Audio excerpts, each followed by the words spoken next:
Actor Prakash Raj పైన Delhi and కేరళలో criminal case open చేయడం జరిగింది. దీనికి రీజన్ ఏంటంటే రాముడి గురించి రీసెంట్ గా కేరళలోని ఒక లిటరేచర్ ఫెస్టివల్ కి ప్రకాష్ రాజ్ ఇన్వైట్ చేస్తారు. అందులో తను మాట్లాడుతూ రాముడు లక్ష్మణుడు వలస కూలీలని వాళ్ళు దొంగతనం చేస్తూ రావణుడికి వాళ్ళ తోటలో దొరికారని, అలాగే శూర్పణఖ జిఎస్టీ అనే వాళ్ళు లెక్కలు చెప్తున్నాడు.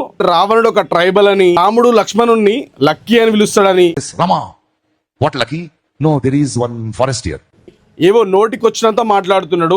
దీనిపైన హిందువులు కేరళ అండ్ ఢిల్లీలో కేసు నమోదు చేయడం జరిగింది, క్రిమినల్ కేసు. అయ్యా ప్రకాష్ రాజ్ గారు, మీరు సూడో సెక్యులర్ అని అందరికి తెలుసు. మళ్ళీ ఎందుకంత విషాన్ని ఇమ్ముతారు హిందువుల పైన? మీరు ఎప్పుడు కూడా ఇండియాకి సపోర్ట్ చేయరు, హిందువులకు సపోర్ట్ చేయరు.